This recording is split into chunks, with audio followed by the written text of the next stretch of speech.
Indiana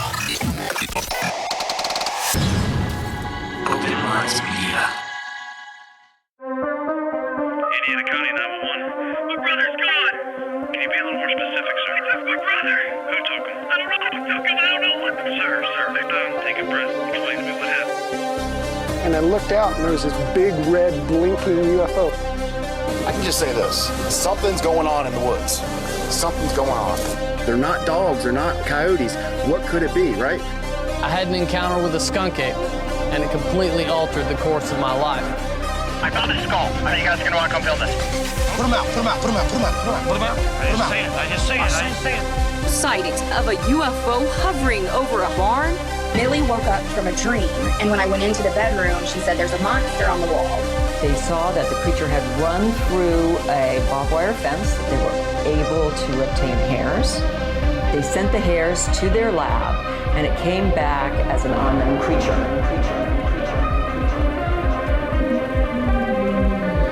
Bizarre Encounters with Shayn Orin. What is up, guys, and welcome back to the most bizarre show on the internet. I am the wrestler announcer that they sometimes call Shayn SQUATCH. And I am the wrestler, the heavyweight, not really, champion of the world, the big bad boo daddy, Orin Felix. Hey, serious question, though. So everybody, obviously, that's been watching this whole thing with the fight, the whole thing was rigged because Tyson was going to destroy Paul. So the real question is, do you think that Paul could take on a cage match against the big bad boo daddy and the Shayn SQUATCH? I think he would get torn apart in that death match, that cage match. I mean, Tyson got, what, like 20 million for that? I'd take an ass whooping for 20 million. I don't think we lose. I think 2-on-1, man. I mean, fuck. Jake Paul, you don't want none of this. The gauntlet has officially been dropped. And knowing how he is on the internet, bro, and all the publicity shit he likes to do, watch. We'll hear a message back, and he'd be like, you guys want to take me on in a cage match? Let's do it. 20,000 on the table right now. We'll start getting these shit-talking videos against us, bro. I'd do it for a case of beer and like a bag of potato chips. Same rule goes for the Tyson and the Paul fight. You can't hurt my face, though. No, I don't want to see any bruises on my face. That's the money maker. That's the real money maker. Only on the OnlyFans after dark, my friend. Heyo. So, getting into things, a little bit of quick news and updates before we get into the show today. As anybody who follows the Instagram may have seen, I dropped the new design that I've been talking about for a while. It is a Fear and Loathing parody that says, "This is Squatch Country," with Sasquatch, of course, as Hunter S. Thompson and Mothman as Dr. Gonzo. I think it's a pretty cool design. I appreciate the reference to it. Fear and Loathing is one of my personal favorite movies, but if anybody wants to check that out, and this will kind of lead into the other bit of updates. I've had too many issues with Teespring, which is what I was currently using for the merch store. So I shut that merch store down, opened up a new one on Printify. So with that, you guys are getting way better quality shirts, way better quality printing and stuff like that. Because the difference with this one, I think, is that they use a different type of laser printing. It's like laser printing or something like that. So the designs and stuff aren't supposed to crack. So way better quality designs. And in expansion to that, I think last week I may have mentioned it, that I set up the Bizarre Tees tea store on Etsy. I actually changed that one up a bit. Now it is the Open Minds Media Store, and there you'll be able to find our merch designs and Bizarre Tees. So while you guys are there, I know a lot of people are shopping on Etsy, especially with the holidays and stuff coming up, but you guys will be able to get our merch and our tea all in the same place. Made it a little bit easier, or you guys can order it directly off of Printify, whatever's easier for you guys, but that's all the news updates for all of that stuff, of course. And if anybody wants to check that stuff out, of course, there are direct links available down in the show description to both news stores.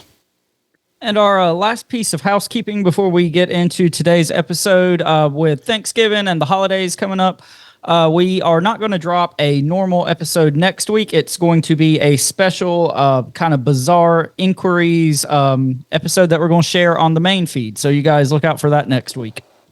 And this podcast has a strong focus on community engagement, so I encourage all listeners to share their own experiences and research on the show. That said, If you guys have an encounter or experience you'd like to share on the show or have me investigate, or just simply have somebody to talk about it with, you guys can email me at ommencounterreports@outlook.com, or you guys can give the OMM Encounter Reports hotline a call or text, whatever's easier for you. And that number is 313-364-1551. And depending on what you want to do with your experiences, just of course let me know. If you guys call and leave a voicemail or you type it out, whatever you guys end up doing, let me know if it's something you guys would want to share on the show, or if it's something that you guys want me to investigate or hook you up with somebody that can investigate it, or if you simply just want somebody to talk about it with and you guys don't want it aired anywhere, just make sure you guys let me know within the messages. And if you guys want to be a guest on the show, hit us up on social media or bizarreencounters@outlook.com. And as always, you guys remember to please submit questions for Bizarre Inquiries, our now YouTube exclusive mini show. And it can be an article, it can be a question, it can be a video clip, it can be anything you guys want. Just shoot them our way and we will inquire about it. And if you guys enjoyed this show and think we deserve it, please leave a review or rating for the show on iTunes or Spotify. Your guys' continued support is what makes this show possible, and your opinions go a long way to help the show grow and improve. So thank you guys. And all this shit we've mentioned is in the link tree in the show description. So now, hopping into today's episode, and I feel like we've cut those intros down pretty well. We're about at 5 minutes before we get into the actual show, but today, we're of course supposed to have a guest come on. For whatever reason, we didn't end up hearing back from him. So we're moving forward with another episode that Orin actually put together. So this week, I'm going to pass over the mic to Orin and let him get into what he's been diving into for this week. Okay, so this is another one that is kind of in the same vein of what we've been talking about here recently, kind of more conspiratorial type things. And seems like people really enjoy that stuff, because our top episode actually is that Chester Bennington episode. So, I mean, if you guys enjoy the conspiracies, let us know and we'll keep hitting them. Well, I figured nobody would give a shit about the Chester Bennington one, but that's cool to hear. I mean, I've certainly enjoyed digging into all these conspiracy theories. This one today, we're going to kind of talk about a couple different things. One of the subjects I'm sure a lot of you guys have heard about, and the other one maybe not so much. So we are going to talk about Bohemian Grove and the Jackyll Island Club. So unless you got anything, Shane, I will go ahead and get started. Well, actually, just a quick thing, side note, this gives me a good idea for something that we could do for Bizarre Inquiries. So maybe I could show you that afterwards, and maybe it's something that we might be able to hit for next week's Bizarre Inquiries. Well, you're teasing everybody. Well, you got to tease them a little bit. That's how you get it going, man. All right, so jumping in. Bohemian Grove is a 2,700-acre property that is located in Monte Rio, California, which is like 75 miles north of San Francisco. And the property is owned and managed by the Bohemian Club. And every July, this property hosts a 2-week retreat. And of course, it's attended by a lot of like politicians and corporate executives and world leaders and entertainers. So the Bohemian Club was founded in 1872. And its members were originally mostly like San Francisco-based journalists and artists and musicians. Do you think later on, they made their theme song for their club, Bohemian Rhapsody? I cannot confirm nor deny. Galileo, Galileo, Galileo, Galileo. Just imagine all these politicians standing around a circle, praying to Moloch and the giant owl, just singing Bohemian Rhapsody. You're getting ahead of ourselves now. We'll get there. So on June 29th of 1878, the club threw a party up in the California Redwoods. And it was for a club member who was a theater actor, and his name was Henry Edwards. And they threw him this party because he was preparing to like move to New York and start working in theater there. So the following year, they decided to gather again and have a similar party, even though this guy was gone. So I guess, they had so much fun the first time, they decided to do it again. But anyway, as the Bohemian Club grew in popularity, it began attracting members of Northern California's political and business elite. And in 1899, the club purchased the property that is today known as Bohemian Grove, and then they kind of started hosting the annual retreat there. So, all right. So membership in the Bohemian Club is restricted only to men. And only active members and their personal guests are allowed to attend the summer retreat.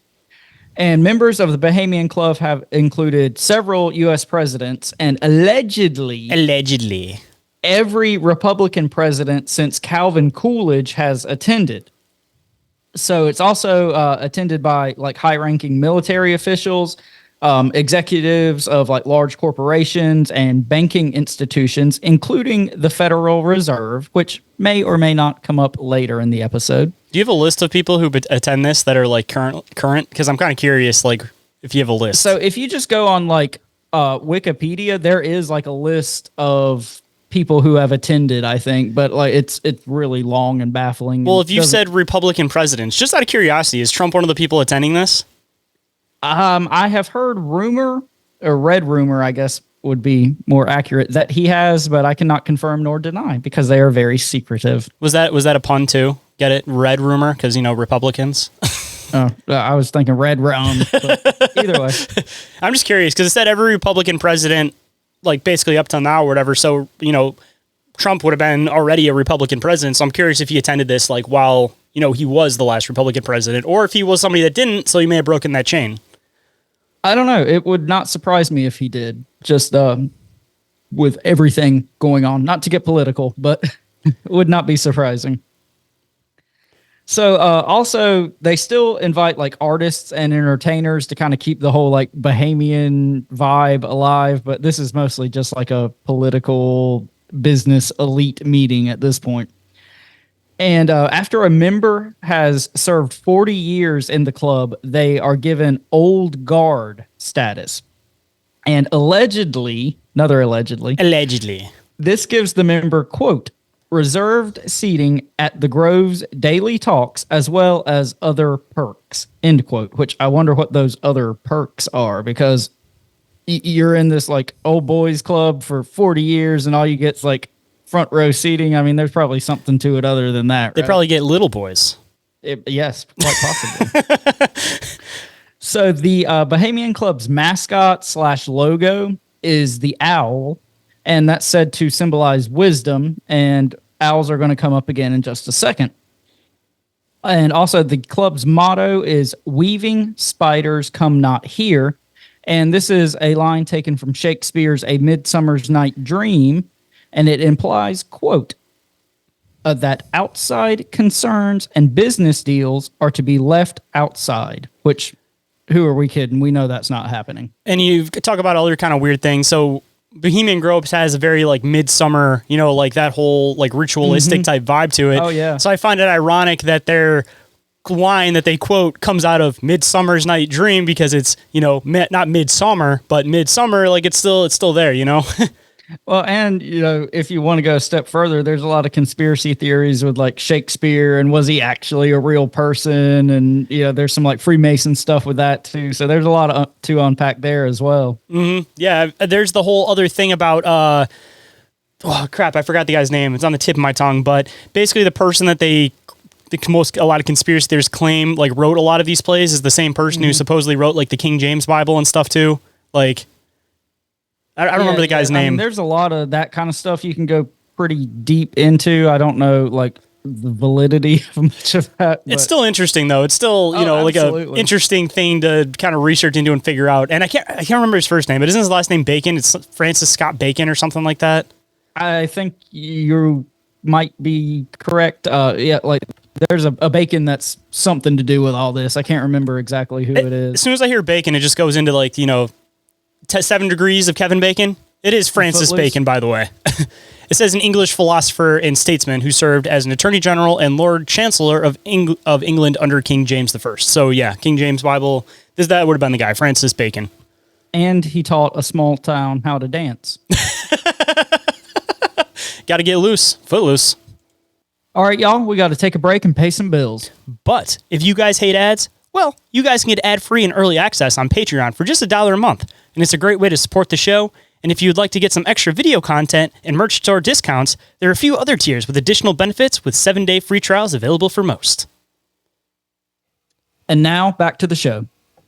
All right, so jumping back in, one of the most famous aspects of Bohemian Grove is this like ceremony or ritual that's known as the cremation of care. And this is probably the thing that like most people who are listening to our show kind of associate with Bohemian Grove. So the ceremony takes place on the first night of the retreat, and it is intended to be, quote, an exorcising of the demon to ensure the success of the ensuing 2 weeks, which that doesn't sound weird and creepy at all. Why is it just the next 2 weeks? Ensuing 2 weeks. Why is it only 2 weeks? Because the retreat lasts for 2 weeks. So they do this on like the first night of the retreat, and it's supposed to. I don't think they're getting rid of the demons. I think they're getting them out so that they can party with them. They're like, all right, whoever's got a demon on him, come to the front. We need to party with these motherfuckers. Hey, that's the priority seating. It's for the demons. Exactly. So it's the special perk that you also get as an old dog is you now get to have a demonic attachment that you get to carry with you all year round. And when you come back the following year, you're a VIP guest, but we got to get that main VIP guest out of you to party with us. Oh, boy. Oh, boy. So anyway, jumping back in, it's also been said that this ceremony is, quote, an allegorical banishing of worldly cares for the club members to present symbolically the salvation of the trees by the club. What the fuck does that even mean?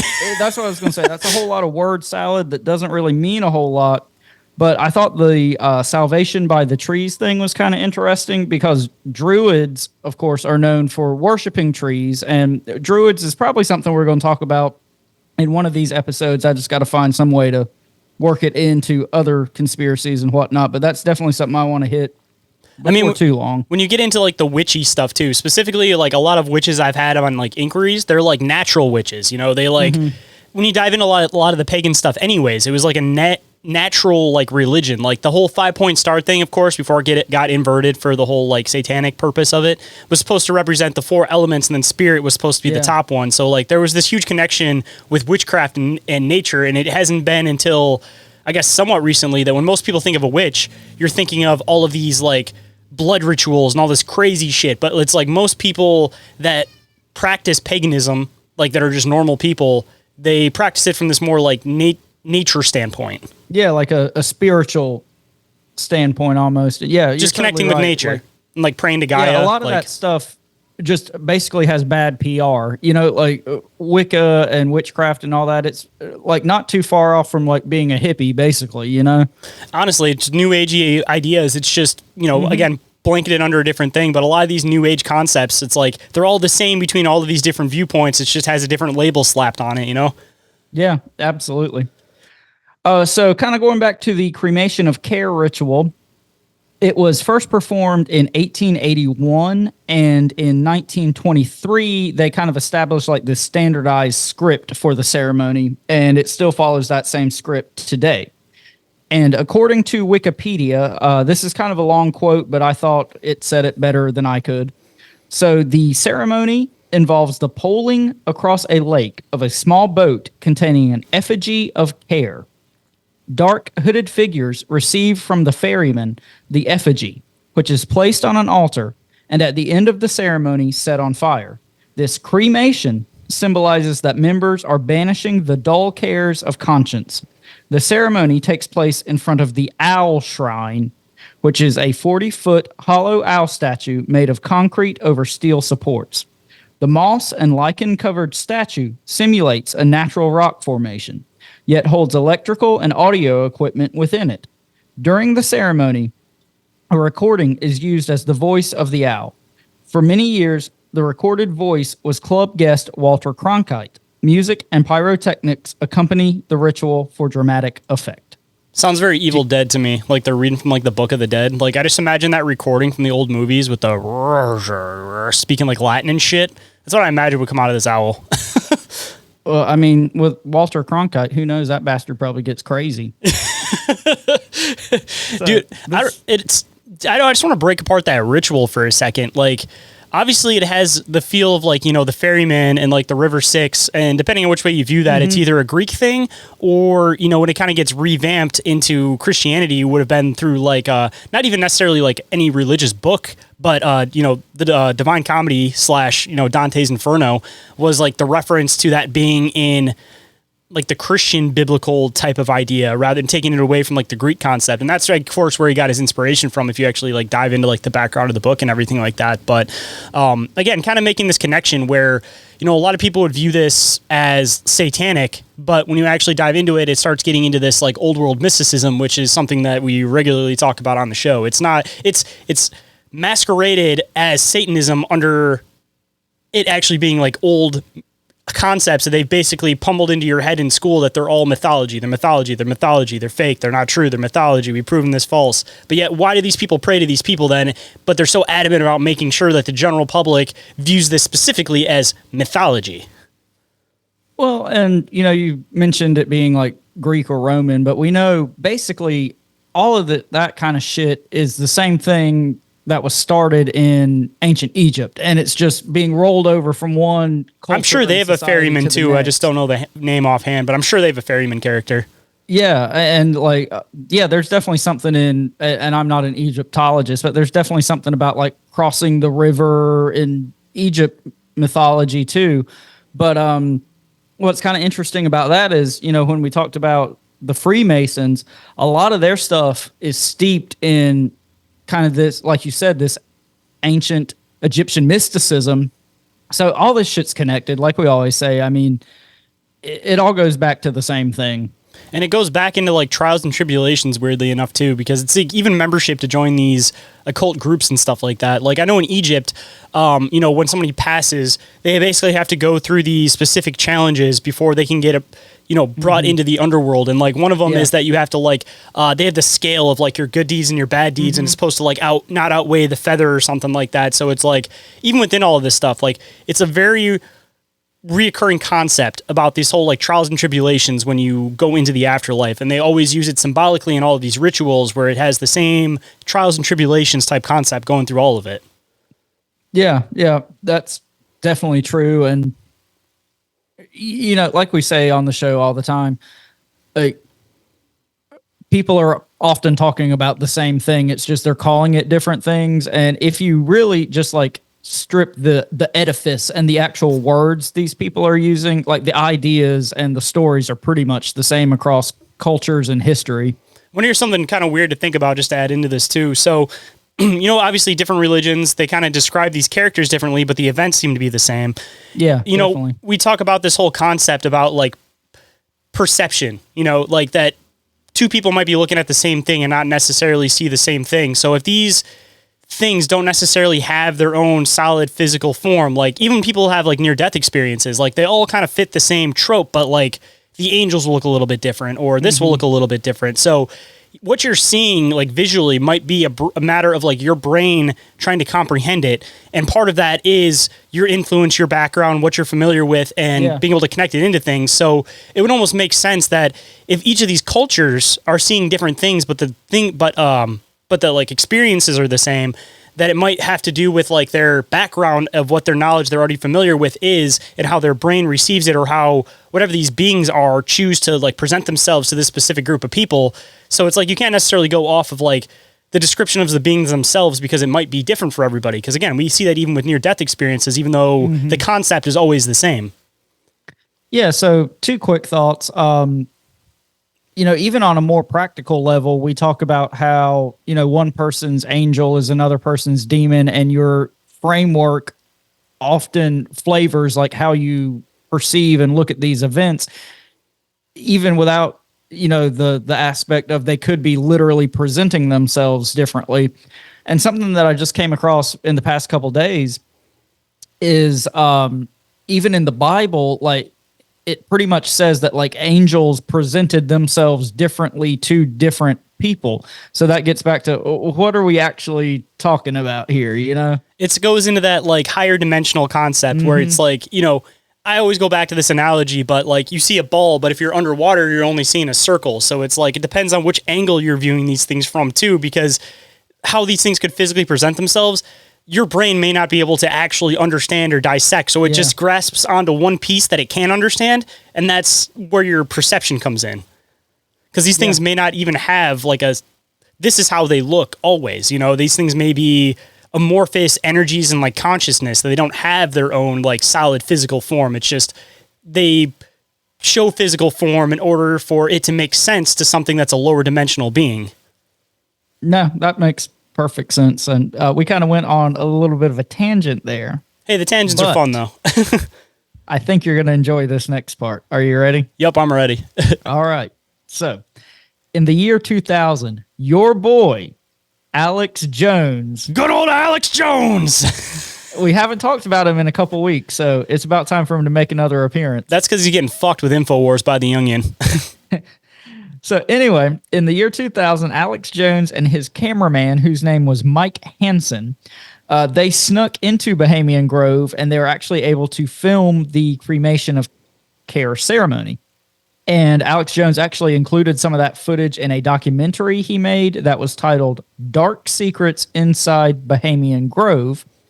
And according to your boy, he said that the ceremony depicts, quote, ancient Canaanite, remember that, Luciferian, Babylon, mystery, religion, ceremonies. And that's kind of interesting because like Babylon kind of comes up in a lot of things we've talked about, from Jack Parsons to the Freemasons.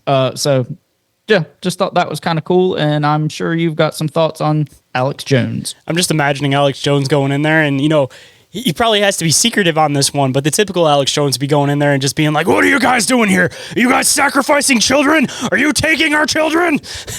Yeah, like, how did he stay quiet enough to film anything without just automatically getting thrown out? Hey, bro, he lost InfoWars, at least for right now, so hopefully he just says fuck it and he nukes it. And the next Bohemian Grove thing, he just comes in there full fucking Alex Jones. Like, that would be one of the best things ever. Actually, you know what we need to do, man? We need to put together, what's his name, Ventura?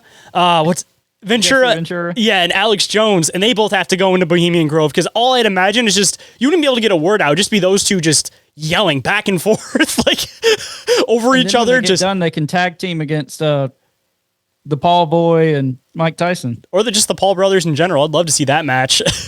Eddie Ventura and Alex Jones versus the Paul brothers.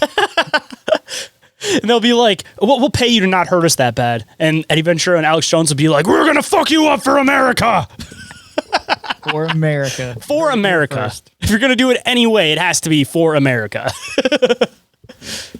And the next thing you know, Hulk Hogan's going to run out and, he's going to have the I am the real American waving the flag.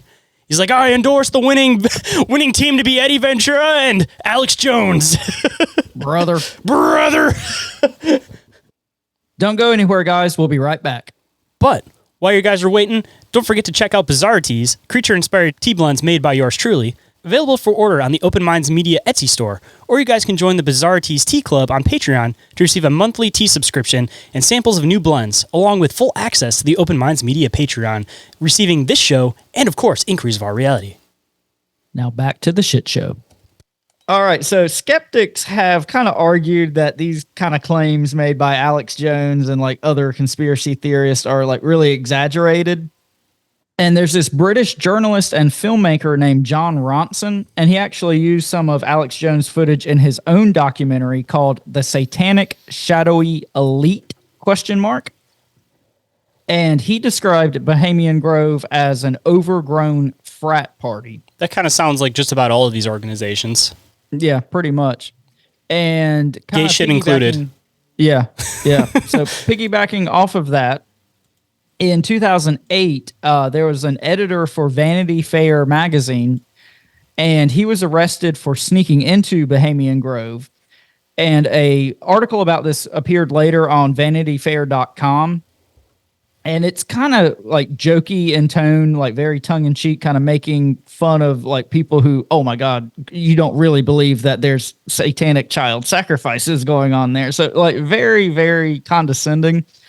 But they got to put it into the forefront so you know what's there, but they have to be like, oh, nothing's happening here. You can see what it looks like. There's ain't nothing happening here. They can't pretend like it's a total secret and there's nothing there, because otherwise it's just going to cause more problems for them.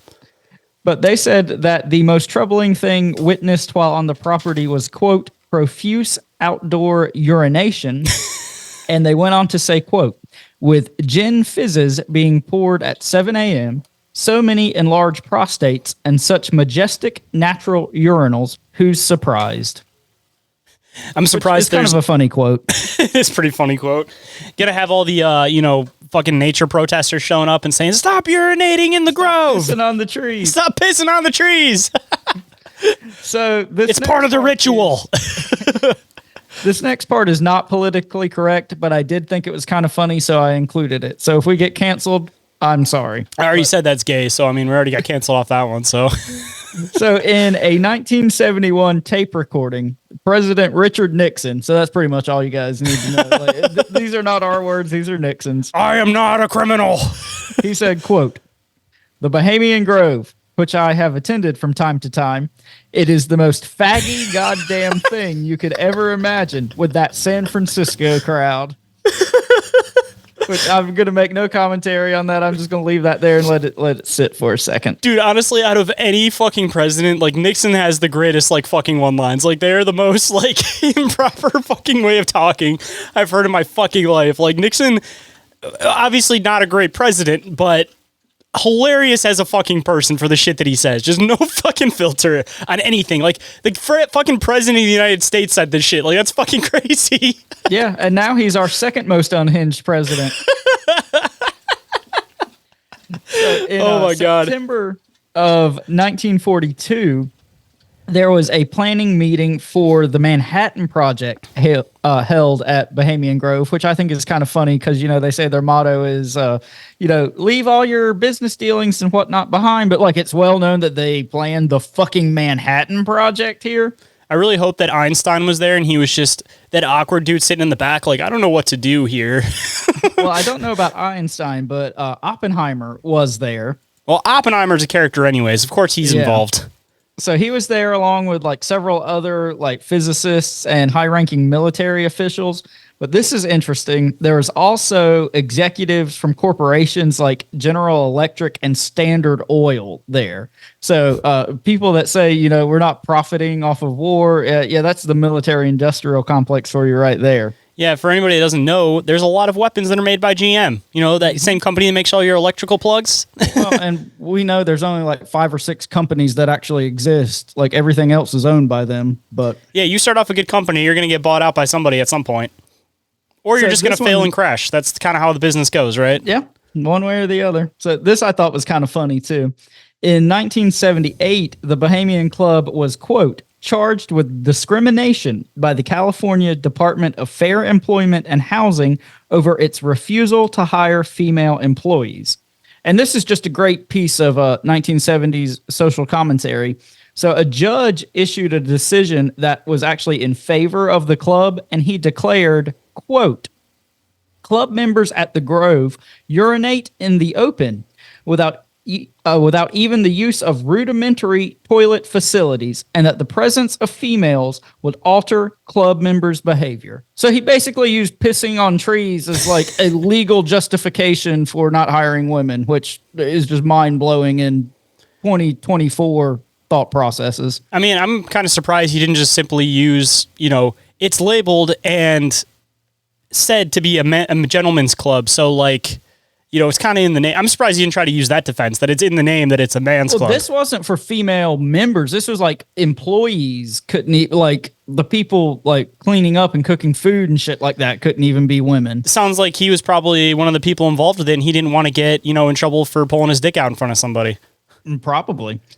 But ultimately, this. Can you imagine the stories that would come back from those females, though? Like, yeah, even bad ones be like, oh, this dude's tiny. Oh, you know, like. Well, kind of piggybacking off of that, no pun intended, this decision was later overruled and the club was forced to like start hiring female employees. So those female employees probably could come back with some stories for you. They just tell you to look away. If you're a female employee, you got to look away when we piss. If you see a zipper come down, your eyes better be that way. Yeah, when old men are pissing on trees, eyes down. Or this is the pissing area. Females avoid the pissing area. No, Shane, that was the whole thing. There's not a pissing area. They just piss. Oh yeah, no rules. They're like race horses. Piss wherever you want. But you get into the. All right, I'm sure you're going to get into the weirder stuff. But just like the weirder stuff with female employees, though, like I'm assuming you probably get into the whole like Minotaur thing at some point.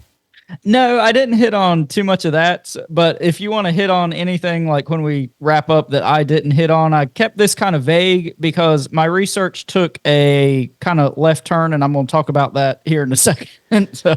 Well, yeah, I'll make reference to it. I'm going to see if I can try and find the guy that they claim was the one that the one person saw that was doing this shit. But yeah, I'll get into the whole Minotaur thing later then.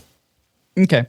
So kind of on a more serious note, in early 2024, so earlier this year at the time of filming, a professional boxer named Ryan Garcia claimed in like this unhinged series of tweets that he witnessed like satanic rituals and rapes and human trafficking, a lot of them involving children, while he was at Bohemian Grove.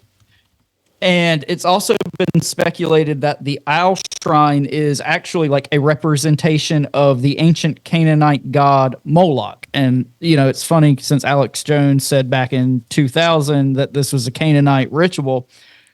And Moloch is often associated with child sacrifice, so it kind of ties into these claims that Ryan Garcia was making. This might actually be a good spot since you brought up Moloch already, because that's perfect. What the whole Minotaur thing is. It's supposed to be Moloch. Yeah. So supposedly one of the things that people claim happens at this club is that one person gets picked to basically wear the Moloch fucking Minotaur mask. And basically what they do when they do this is that they don't wear clothes. They just run rampant, do whatever the hell they want. They fucking rape people. They just do whatever the fuck they want. And one of the people who claimed to have gone in here and seen this happening saw this Minotaur person and said that he saw a Nixon tattoo on the middle of his back. And if you look up, and again, also kind of weird that you mentioned that obviously Nixon was involved with Bohemian Grove. Mm-hmm. You look up who this person is and you get politician Roger Stone. So supposedly Roger Stone was the person that was doing this Minotaur thing, but I'm sure that all of the old boy members have probably had the opportunity to do this at some point throughout their years of attending this. But yeah, every year they pick one person who wears this helmet and just can do whatever the fuck they want. Nobody can stop them. Maybe that's the other perk. You get to sit up front at the talks and you get to wear the Minotaur raping helmet. Yep. You get to be put on the list and you get shifted to the top of the list of the Minotaur raping helmet. So just a few little stray thoughts before we switch gears a little bit. So I think, you know, kind of like you were saying, but I think it's very possible that Bohemian Club is kind of like the Freemasons in the aspect that it probably is kind of like a club within a club type thing going on, where there could be high level members that are, like you said, wearing the Minotaur raping helmet, and then just like lower level, you know, entertainers or lower level politicians, whatever, that are attending probably aren't doing some of those things. There might even be two sections to this place where it's like, there's a section where they have the main ritual, but then there's the side that the normal politicians are on where they think they're part of this frat club. But then on the back area is where the fucking old members, like all the weird shit is going on. So it's away from the people so that they have that fault where if they get caught, this is what you're seeing. These are all the people. This is the people doing the ritual. Like, there's no weird stuff going on here, when in the backwoods is where all the like weird ritualistic shit's going on. Yeah, well, it's a huge property, and it's, for all intents and purposes, kind of set up like a summer camp. From my understanding, like there's all these like different like cabins spread about, and it's basically like camp. Like you've got like a handful of people that stay in your cabin with you. So that makes perfect sense. Like some of these guys are probably not doing anything crazier than getting drunk and pissing in the woods. And then there's, you know, the Minotaur raping guy. So, and I'm sure that it's a thing too, where they kind of come back and forth. So they look like they're wrapped in with everybody, and then they kind of lead back off and go do their own shit. And then they kind of come back here and there type of thing. Like anything like this, dude, I feel like there's layers to it. Like you have to have that buffer zone, you know? Like, yeah, you got to have plausible deniability. Because if people just come in, and obviously people have gotten into this place and started recording it, you have to have the main focus, because otherwise, you know, you're going to catch people doing the crazy shit. And there's so many reports of the crazy shit that it's not even like, I don't see it as being unbelievable, because it seems like the typical type of shit that these people would be into, let alone it's just like, if you have that much money and you have the ability to just do whatever you want, you get into that taboo area of you want that almost godlike power where you can just do anything you fucking want and nobody can say anything. It's like, it's a weird taboo fetish. And just like a lot of this stuff, man, it like gets into this weird spot where it's like, is it ritualistic for half these people, or is it some type of just dark fetish type fantasy where it's like, even the people that are high end into this shit, is it that like all of them believe in all of this ritualistic shit, or is it just that there's a good chunk of them that just want to be able to have access to just doing the darkest shit from the darkest corners of their mind? Yeah, I mean, when you have unlimited resources and unlimited power and basically no one to hold you accountable for anything, like you've got to keep fucking upping the ante, you know? So, I mean, that makes perfect sense. I mean, it's kind of like when people talk about like politicians and shit, and they're like, all of them are, you know, Luciferian reptilians. So, well, they're probably not all. Like, that's probably just mathematically not possible. And same thing with this, is mathematically not possible that everybody who attends this thing is like some high level Satanist who's raping and sacrificing kids. But, you know, they probably get into this just for their next high, no pun intended, you know? I mean, isn't that them doing their job in the right way in the first place, though? Because if you don't know who to pass the finger, who to point at, then you're just looking at a big group of people and you're like, which one's the reptilian? You know what I mean? Like, whether you're looking at that from a literal term or from like a, you know, symbolic term of like what the reptilian mind is. I mean, they're doing their job right if you don't know directly where to point the fingers at, because you want the whole group to look like they could be involved versus having this one guy who stands out that everybody's going to know that's the fucking weird guy. Well, it sounds like there's probably a lot of weird guys here. So, and there's levels to it too, because of course there's a lot of blackmailing going on. So it's like, you know, somebody gets into some little taboo thing once and then they have them controlled for the rest of their fucking life, even if they never even end up coming back to these events. Or they make them come to the taboo thing again at that point, right? Or they make them come back to every single event, because now it's like, you're involved with us. We have recordings of you. Like, what are you going to fucking do? You can't say shit. And then after 40 years, you get to wear the helmet. Then you get to wear the helmet. And then all of a sudden you're the people in charge and you're like, wow, how the tables have turned. Hold on tight, guys. We'll be back with that bizarre stuff you crave. But if you would like to rock some gear for your favorite podcast or creature, hop on over to the OMM merch store for a wide range of designs with new drops regularly. And we're back with the high strangeness. Let's get back into it. All right, so we're going to kind of shift gears a little bit here. And like I kind of alluded to earlier in the episode, so I started out doing the research for this and was going to just kind of only talk about Bohemian Grove, and then I was going to mention the Jackyll Island Club, which is something that, you know, a lot of our listeners might not be as familiar with as they are with Bohemian Grove. And the reason I was going to mention this is, funny enough, like one of my coworkers just recently went on family vacation to Jackyll Island. And I was kind of joking around. I was like, oh, you mean where the government illegally established the Federal Reserve? And I was like, oh, I should talk about that in this episode. And then I got digging into it, and it became half of the episode. So we are going to talk about the Jackyll Island Club and the founding of the Federal Reserve. Do you have anything before I jump in? Do you have reference to the whole Titanic thing with this? The Titanic conspiracy? I do not, but I'll pop in when I feel like it's necessary. Okay. Yeah, we can add it's an interesting conspiracy theory, whether you believe it or not. It's still interesting. Okay, so the Jackyll Island Club was a resort and private club, and it was located on Jackyll Island, which is a small barrier island that's like off the coast of Georgia. And so like British settlers first arrived on this island like way back in colonial times. But in the late 1800s, the island started to be like developed, and it grew a lot. And in 1886, the entire island was purchased by a local like hunting / recreational club for $125,000, which would be like $4 million in today's money, which doesn't seem like very much money to buy like a whole fucking island to me.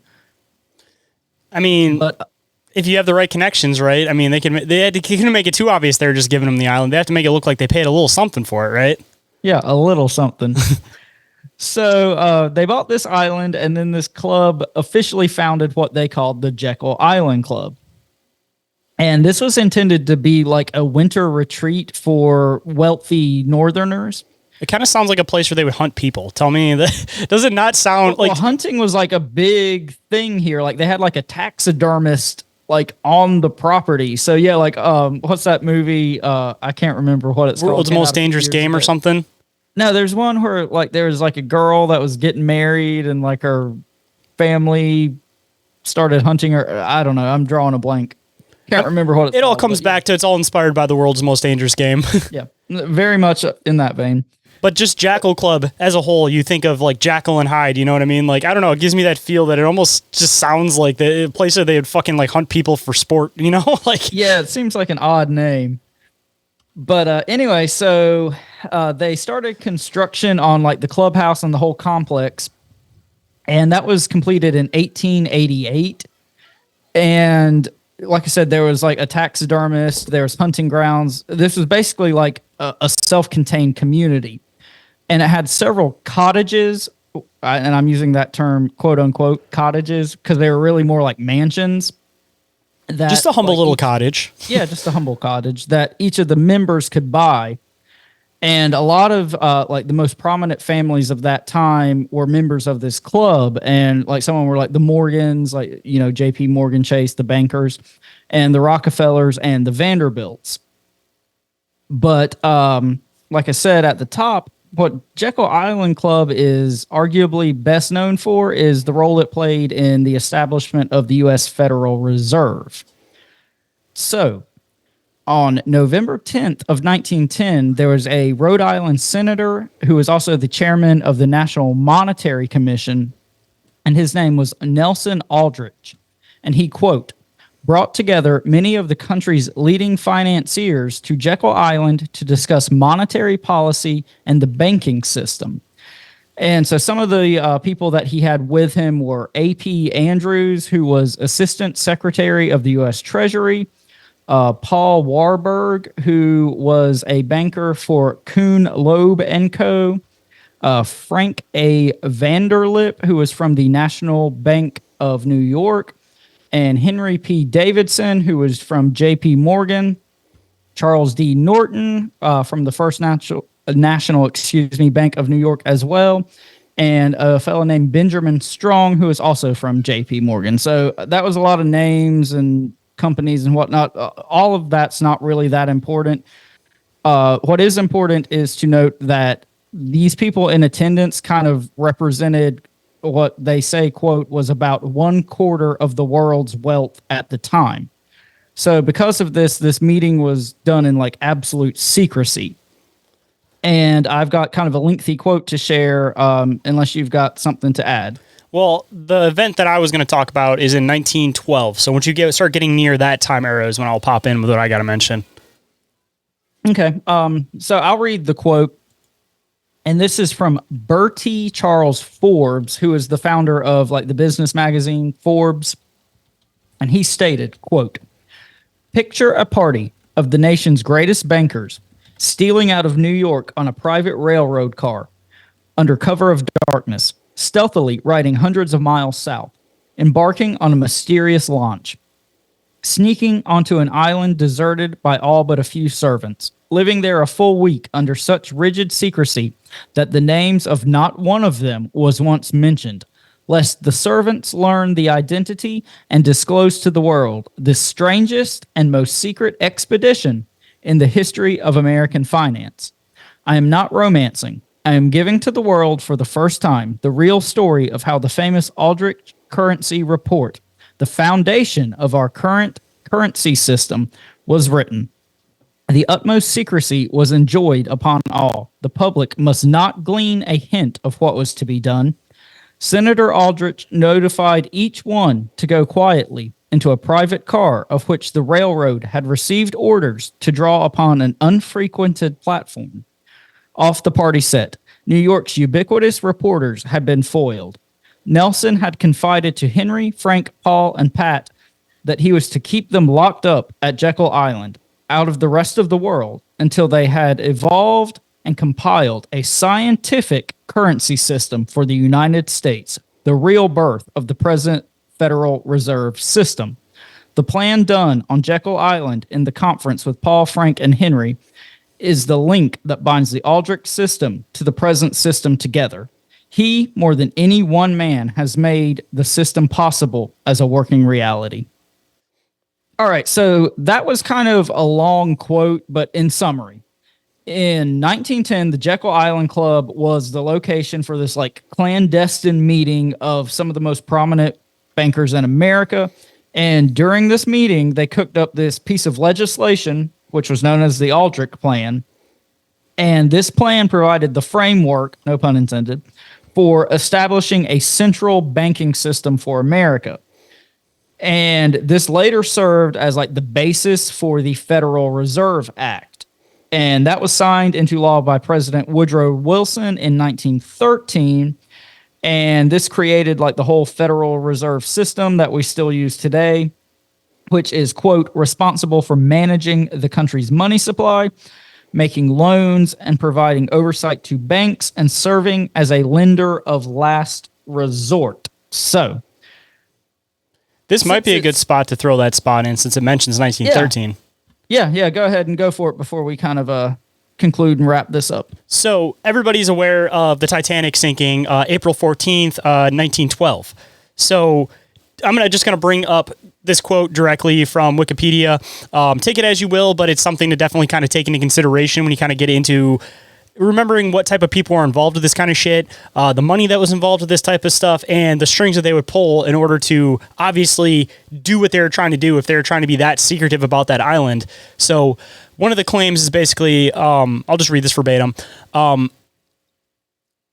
of the claims is that J.P. Morgan deliberately sank the Titanic in order to kill off several millionaires who were opposed to the Federal Reserve. I've heard this one. This is good. Some of the wealthiest men in the world were aboard the Titanic for her maiden voyage, several of whom, including John Jacob Astor IV, Benjamin Gunningham, and Isidore Starus, were allegedly opposed to the creation of the U.S. Central Bank. No evidence of their opposition to Morgan's centralized banking ideas have been found. Astor and Guggenheim never spoke publicly on the subject, while Stress spoke in favor of the concept. All three men died during the sinking. Conspiracy theorists suggest that J.P. Morgan, the 75-year-old financier who set up the eponymous banking firm, arranged to have the men aboard the ship and then sink it to eliminate them.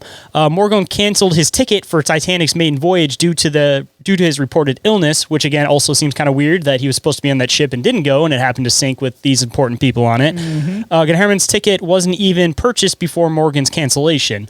Morgan, nicknamed the Napoleon of Wall Street, had helped create General Electric, U.S. Steel, and International Harvester. I'm going to jump in right there. What was one of the companies we talked about that was present at Bohemian Grove for the Manhattan Project? General Electric. General Electric. See, they try to hide under not being obvious, but like they're everywhere, man. And he was credited and almost single-handedly saving the U.S. banking system during the panic of 1907.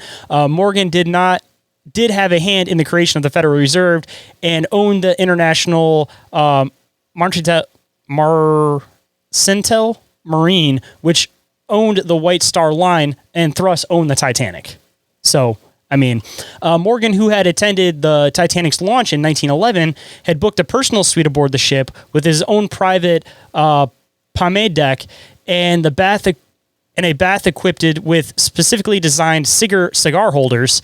He was reportedly booked on the ship's maiden voyage, but instead canceled the trip and remained at the French resort of Aix-les-Bains to enjoy his morning massages and sulfur baths, because obviously he's a fucking demon.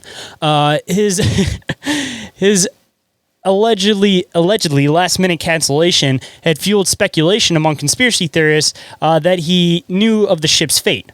The theory has been refuted by Titanic expert George Behem, who have each provided alternate, more widely accepted theories as to why Morgan canceled his trip. But obviously it just goes into that backhanded shit where, like, you know, you have a conspiracy theory and every time you look up an article about it, it's just, this couldn't exist because of this. This couldn't exist because of this. But I don't know, man. Still a lot of weirdness wrapped around it. I mean, there's a lot of people that are basically just set that the Titanic was an intentional sinking, regardless of how you think it is. But honestly, the most logical conspiracy theory to me, I think, because of knowing the people involved, would be that it was intentionally sank so that the people coming over weren't going to sink the Federal Reserve.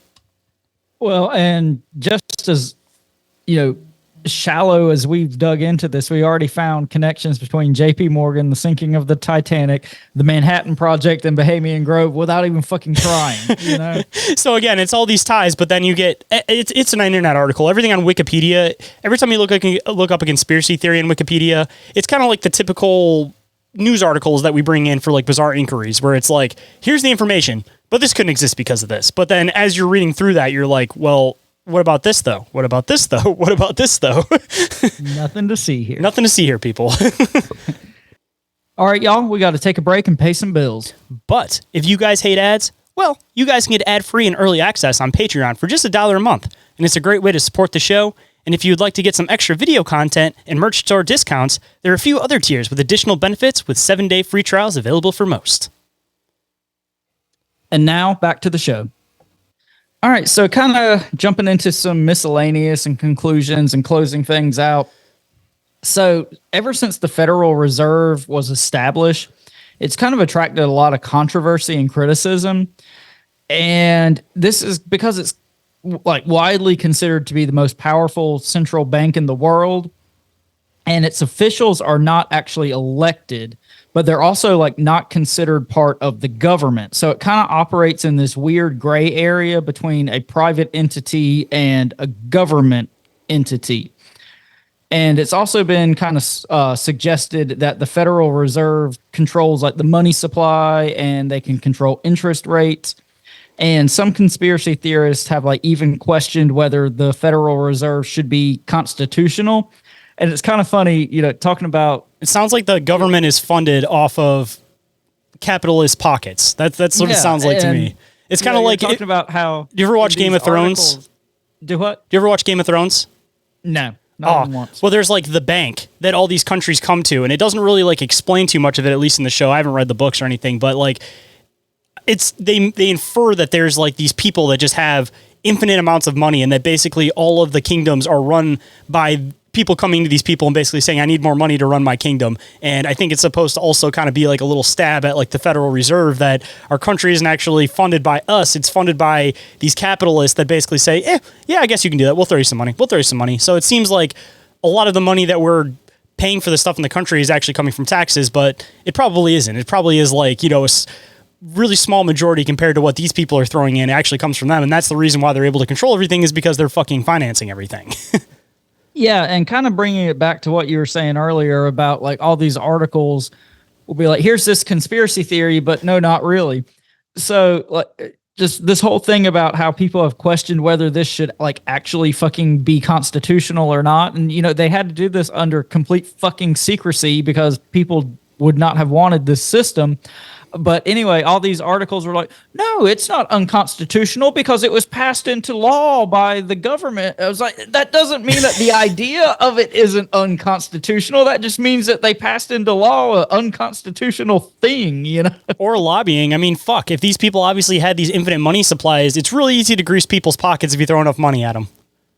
Yeah, and we're talking about literally, they said like a quarter of the world's wealth at the time. Like, they could do whatever they wanted to at that point. Yeah, like and people forget that, again, like a lot of the people that are in politics, the reason that they're in politics is because their campaign or whatever was financed by these fucking people. So of course, like, they're going to get in and they're going to do whatever the people paying them or paid for them to get in are going to tell them to do. And I think that's what people forget a lot with these systems, is they hear about these elites that are just existing and they don't have names or faces. So it's just this mysterious concept. But when you really start looking into it, you realize that, again, like, these people are fucking financing everything. And the whole intention is that you only know some of their names, because even like the ones that we're talking about in this, like, I think that these are like some of the families, but I don't think that they're all of them, because I'm pretty sure that like the ones that are like living beyond this shit, where they don't have social security numbers, they don't have any of this shit, are their names aren't even documented in any of this shit. Like, they've kept their names completely fucking secret, so you don't even know they exist. And getting into that whole thing with, like, you know, having a social security number, people talk about that whole concept where it's like you have your name in capital letters and there's like certain amount of money that's like attached to your name. that money is coming from the Federal Reserve. So it's basically like these people are putting money down on each one of these people, and then they're able to basically, like, when the person dies, they pull the money back or whatever the fuck they do with it. I'll have to have somebody come back on and talk about it at some point, because I know I've had a few people that come on and they can break this stuff down really, really well, but I haven't followed it that closely to be able to completely break it down. But essentially it's supposed to be that every person that has a social security number, they have things linked to you, where they're basically seeing you as like a product, and they're making money off of you specifically being a name within their system, because they're looking at you as like almost like an asset. And kind of just taking a tangent that's going to tie back to an earlier episode. Do you, off the top of your head, know what's printed on the front of your social security card, like on either side of where your name and everything is? I'm assuming that I've seen it a million times, and I haven't actually like. It never registered to me. It's two pillars.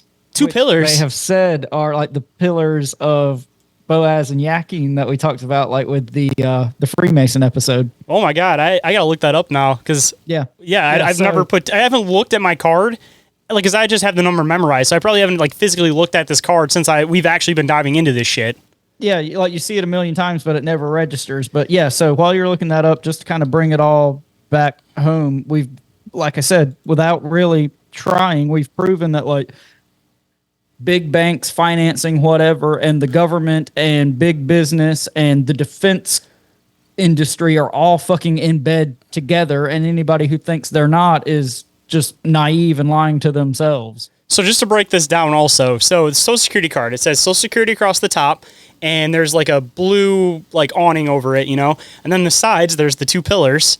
And then in the center where it has like your name, it says Social Security Administration. It has like the eagle print on that. But I want to look at like the physical card, because I'm kind of curious if it's one of those things where you can like look through it, and it'll look a little bit different, or if there's like a watermarking in there.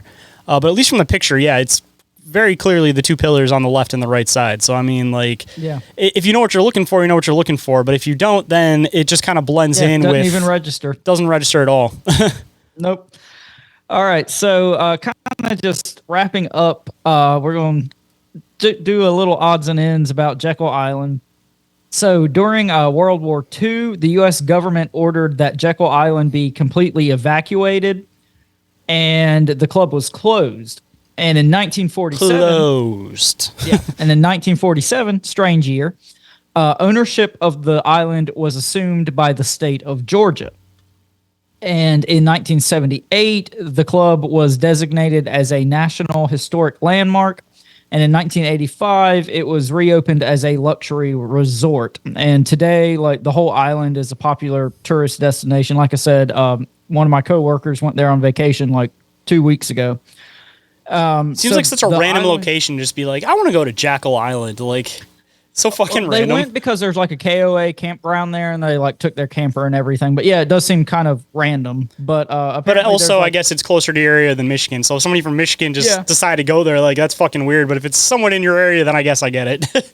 I mean, it's still like not super close to here, but I mean, they've got like turtle preserves and stuff like. There's supposed to be like a lot of like nature and stuff there. But anyway, so this is kind of interesting, I thought. George Herbert Walker, which we talked about a lot in our Skull and Bones episode, he was a member of the Jackyll Island Club. So there's just one other wrinkle in all of this. It seems like for every weird organization we've talked about, there's one member that's also involved in the Jackyll Club. Yeah. So again, all these guys are, connected. They're all hanging out in the same places. They're all doing the same things. And to kind of bring it all back home. They're all circle jerking, It seems to be a common idea. Maybe. They're doing magical rituals. But magical fiascos. Yeah, this is a magical fiasco if there's ever been one. Magical fiasco all over somebody. So kind of to bring it all back home, with Bohemian Grove, the Jackyll Island Club, even if there's like no super nefarious New World Order type shit going on at these places, and granted, that's a pretty big if, this is still like a secretive gathering of like these rich, powerful men.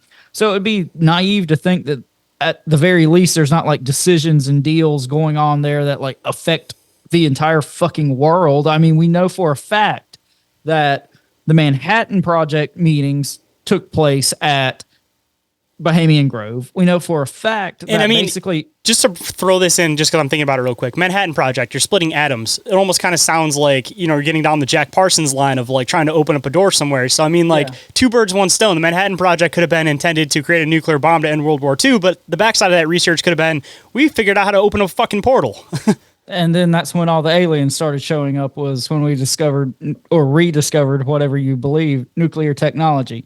So basically, long story short, we know these type of things are going on. We know these huge fucking decisions that affect the entire world for decades take place at these meetings. So even if they're not like raping kids and doing satanic rituals, they're still deciding things that affect the entire world. So even if you don't want to get conspiratorial, even if you just want to take this for what we know is the case, I feel like the child trafficking with the elite organizations, though, is almost undeniable at this point. And anybody that doesn't want to believe it or sees it still as a conspiracy theory is just purposely looking the other way, because this shit is everywhere in front of everybody. And it's gotten to the point where it's like these allegations wouldn't be coming up unless there's a backing to it. And obviously Hollywood's falling apart with all this weird shit. So it's like, why is it that hard for people to believe the next step up that politicians who have the same amount of money, if not more, than these celebrities doing this weird shit are also involved with it? It's undeniable. It's not even a conspiracy theory to me at this point. Like, I know it's happening.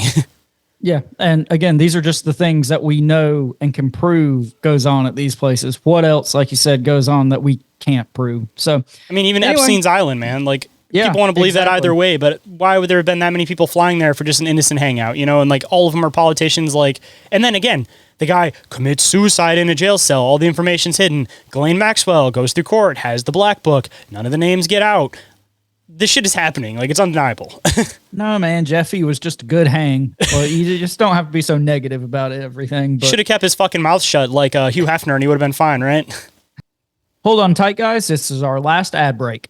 But if you've got some free time, don't forget to check out the awesome friends of the show. I Know SQUATCH, Snarly Yow Natural Products, Crypto Teology, and Big Ape Threads. And our other friends with affiliate links, Dimension Devices, Oregon-ite, and Sticker Mule, with additional discounts and credits available down in the show notes. And we are back, so let's hop right in. But anyway, that's all I got about Bohemian Grove and Jackyll Island. Like I said, Bohemian Grove, I figured a lot of people probably knew a little bit about that. And once I started looking into the Jackyll Island stuff, I just went hard into that. So this ended up being like a 2-for-1 more than just kind of mentioning Jackyll Island like I originally intended. So there you go. That's all I got. But honestly, though, I feel like there wouldn't have been able to make as many connections as we did if we didn't dive into the Jackyll Island stuff. So, I mean, we just now connected that in with some of the Titanic shit. We just connected it in with the Federal Reserves concept, with fucking Social Security. Like, we wouldn't have gotten to the place that we were without that information included. A lot of tangents in this one. But, I think it was a good conversation. Like you said, we connected a lot of dots, and that was just without even trying. So if we really dug into this shit, who knows what connections we'd find. Next thing you know, man, we're going to be one of those people on YouTube like, I am not suicidal, and then all of a sudden, like, there's going to be, a strangulation with a fucking red belt or something. Man, if we get killed by the government, that's when we know we've arrived. But at that point, though, it's too late, too far gone. Like, we found it, but what do you do now? Last 30 seconds, though, that's got to be, like, so rewarding. Get 30 seconds, and then the next thing you know, a belt's around your neck, and I'm like, fuck. And if any of you guys out there want to get up with us for any reason, Shane. Maybe even whistleblow. Yeah. Tell us your stories. But anyway, tell them how they can do that. You guys can, one, get a hold of us through social media. Instagram or Facebook are the ones that we are the most active on. Or you guys can email us at bizarreencounters@outlook.com. Or you guys can get up with us through the submission forms, which are available on the link tree. There are 2 of them, so make sure you guys select the right one. The first one is to contact us, and the second one is to report an encounter. So while you're there, if you have any encounters, don't forget to report those encounters to ommencounterreports@outlook.com. Or, again, you guys can call that hotline number, which is 313-364-1551. And all this shit is mentioned in the link tree in the show description. And with that, I have to go remind you guys every single show, because sometimes I think you forget, and it's okay to be weird, but you just got to make sure you don't get into the point of being weird where, you want to get into some weird taboo shit like we talked about today. But at the end of the day, it's always good to always stay bizarre. Bizarre. Stop pissing on the trees.